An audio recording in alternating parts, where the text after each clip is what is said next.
Welcome to this week's episode of Café Artistes.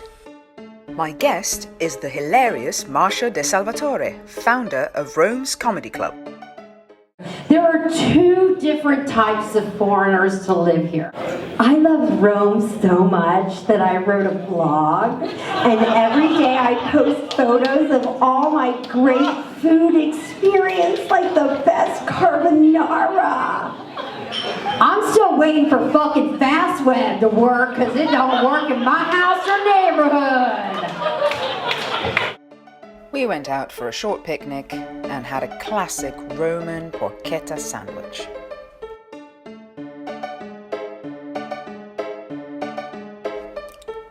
I'm Dune Medros, and you're watching Café Artistes.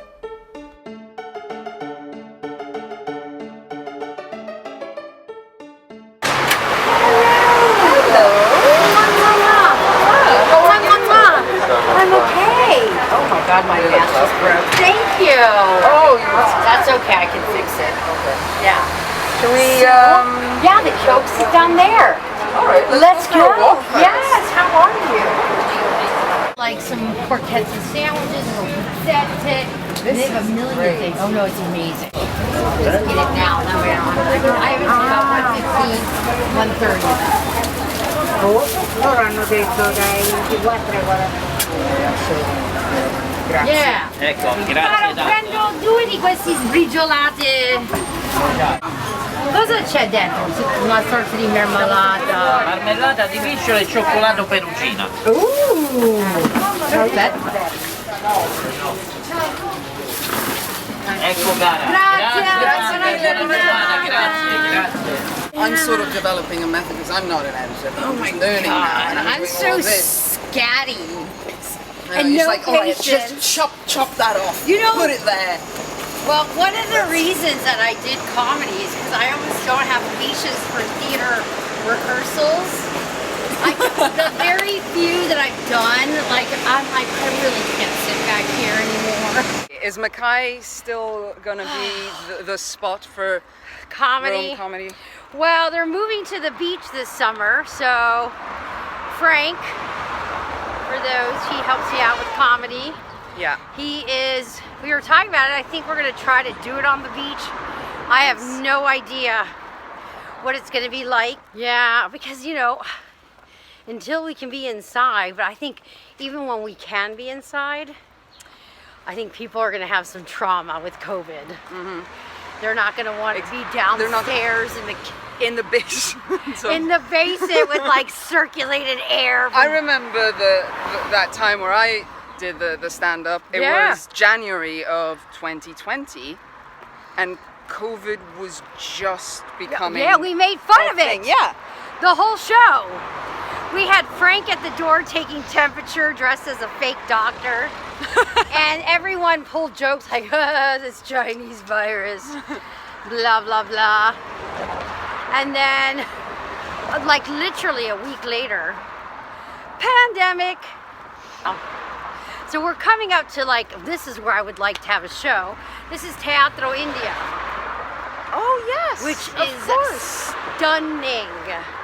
Have you been? Yeah, several Jesus. times. Yeah. Let's see if we can get. There we go. Yeah, no, it's so amazing. But obviously- I want a show here. Oh, that would be the best to I have know. a show here. They are open now at night. They have like DJ sets and Well, because they can have Cocktails. shows outside because they've got so many it's sections mostly and outside. buildings. Yeah.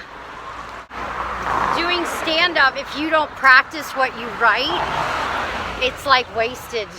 Yeah. It's not that it's wasted, but you can't go on. Like I can write all I want because I'm like, aren't you super writing a lot? I have written. I've written my second stand-up show, which is a collection of old stuff and some new stuff. But if I don't practice those bits, I don't know if they work.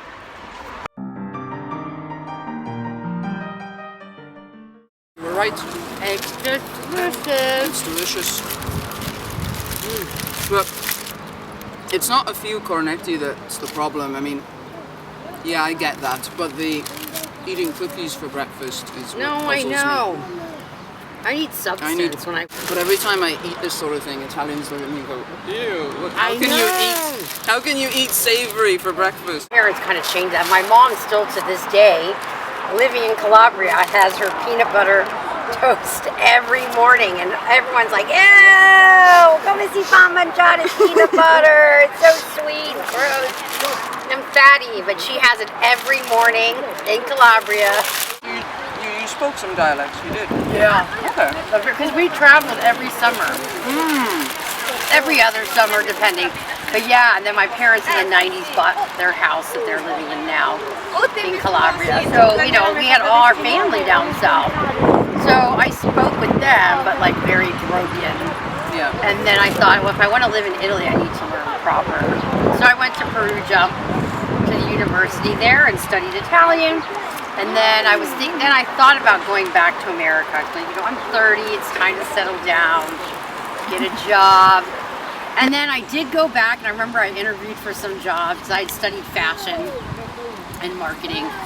And these jobs are like to live in New York or Philadelphia, like pay crappy in the beginning. So you have to live like a poor person in these amazing cities. But you have to have money in America to survive in these cities. You know, it's not like here, having a €2 porchetta sandwich with this. Like in America, we don't have money. It's very hard to like have a fun life. So, and then I kept hearing, okay, 2 weeks holiday in a year. I'm like, 2 weeks? What are you gonna do in 2 weeks?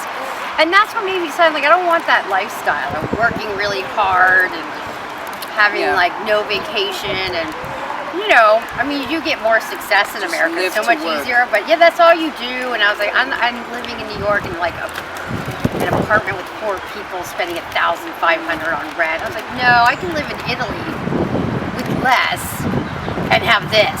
So I made that choice after a year in America between Perugia, and I thought Rome's a bigger city, and I came to Rome. 2002, yeah. Do stand up, I should try it. But to me, stand up is like bungee jumping. It is. I was so nervous. You did so good. You gotta come back. I will. I'm writing. Oh, good. Like I kept writing. Oh, good. Yeah, it's the scariest art form that exists. It's the most satisfying, I think. Yes. Yes, because as you said, once you get addicted to laughter and connecting with people. I mean, that's what I love, because I love that people afterwards like write me and be like, oh my God, I thought of you the other day. I was at the supermarket and you made fun of this situation. Because in theater, you don't have that reaction. Like, you know, you'd be doing a great job.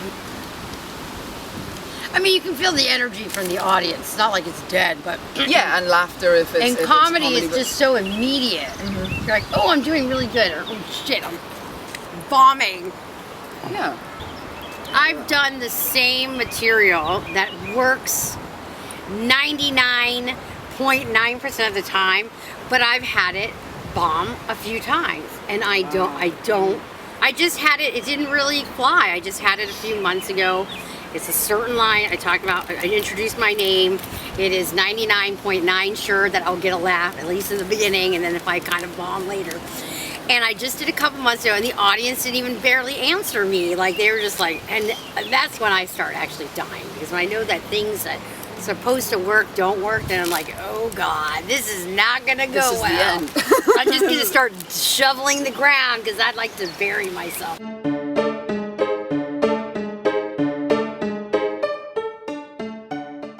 Yeah, and also because it reflects on you. It's your material. You wrote it. With other things, with a play, you can say, well, you know, not my I fault. didn't die. It's not. Yeah. No, you feel naked. It worked yesterday. If it doesn't work today, it doesn't necessarily mean it's me. Exactly. You can blame someone else, but when it's just you and you bomb, it's like being naked in front of the audience, and they're like critiquing you. It's awful, awful. And after that experience in Milan, I'm like, I'm never performing again. Oh no. But then I did. Then I was like, I took a few months off, and I hate watching other people do comedy, because like, I want to do it. Because you know, it's like they're having fun and you're not, and you know what it's like. But everyone goes through that. That's go the through it. comforting side. Everyone goes through that. Well, that's how you get confidence, is bombing. Yeah. And that's when you start to think, it's okay. Like in my head now, when something's not working, I'm so confident now. I mean, you're never fully confident, but you know, you're more like, okay, you know what? I can sit in my head. I have time to be like, this isn't working. Let me reroute. That's because I bombed. And so now I'm like, well, it can't get worse than that. Once you go that bad, then you're like in your head going, This isn't so bad. exactly. So that's why bombing kind of helped. I studied fashion and marketing because I wanted to work in like marketing, like for advertising, photo shoots. I was obsessed with fashion. And then I came to Italy, I started teaching, and in my class I had an actor, and he was like, do you act? I was like, no. He was like, because you need to be. And I'm like, oh, I don't know. He's like, sign up for an acting class. So I did an acting class in Italian, and every time I would do anything dramatic, everyone would laugh. I'm like, this is not working out. And then I don't do drama very well because of this. I don't know what it is, but like people laugh all the time. Oh, then I moved on, and I did, what did I do? Oh, I met Gabby Ford. Because I'm like, an Italian, maybe it's just really hard. That's why I'm funny, because of the Italian. So then I did do some monologues that were serious, but still, people left entertained and not like with thought of a dramatic piece. And so this actor, his name is Matt Reynolds, he said, you need to do stand-up. I was like, but how do you do that in Rome? Because I would do it in English before I do it in Italian. And he's like, just start it. I'm like, okay. So I did. And that's the start. I literally did it so I could see, and I didn't know what I was doing. I just knew that when I told a story, I could have a room like stop at parties. People would stop and be like, Marsha, tell that story. You're the original Mrs. Maisel. Yes, exactly. When I watched her, I said, that is how I started. People all the time. Or my friend in the UK will call me like, will you tell me that story again? I'm having a bad day. I was like, okay. Blah, blah, blah. Because I was just a natural, which I got from my dad, just a naturally really good storyteller. Like I knew without studying, like just naturally like how I speak, my manners, just natural.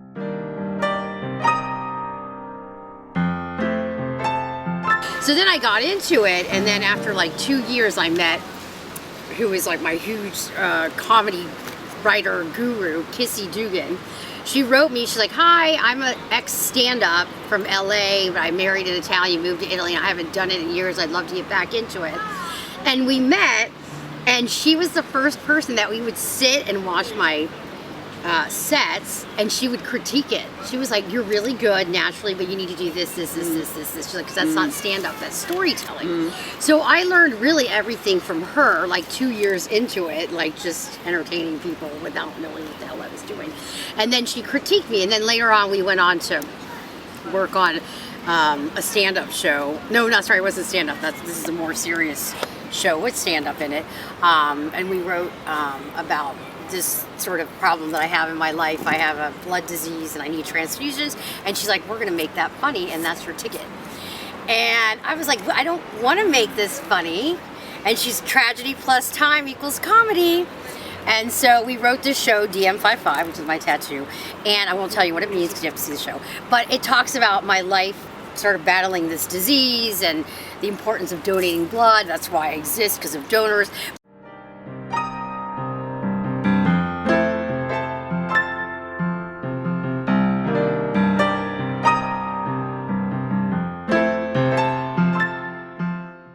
I did about, at that point, 4 years of stand-up. Okay. After 2 years, I learned how to write stand-up. Then she said, you need to work on teaching people your illness in a funny way.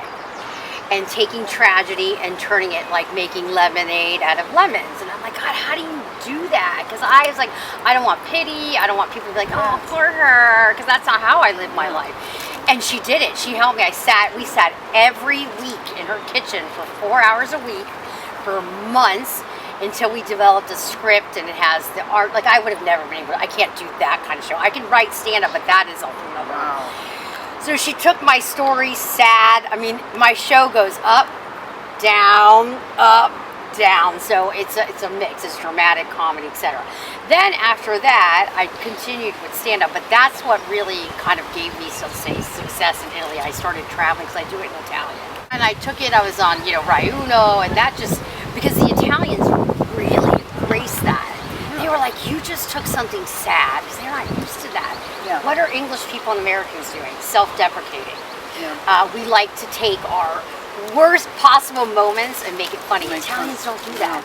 They're like, well, that's tragic. Oh my God. And then they see me do this, and they're like, most of the audience probably, most of the time, are like, oh my God, like that Should was I laugh funny. about that? Yes! They feel uncomfortable, but they have so much fun. And they're like, God, that's so crazy. And so I did that, and then after that, my confidence went to, I mean, if you can stand in front of an audience, you're like, I have a blood disease, like, and the judgment that I'm like, oh my God, people are like, what are they thinking? Then you have to let it go, or you can't do your job. And so after that, then I peaked even in stand-up. That's when I'm like, just sometimes I'll just stand on the stage and just, I can take it all in, which I couldn't do before, and that's kind of where we're at now, so. Everyone's riding bicycles now. I know. Since the Pandemic. first lockdown. Everyone went crazy into outdoor activity, I think. I know. So, I've never seen Italians exercise so much. I know, running. I know, I remember when we were in total lockdown last year. I was like, when did all these people start jogging? Like, Italians are always late. And where are they jogging to? What's going on? But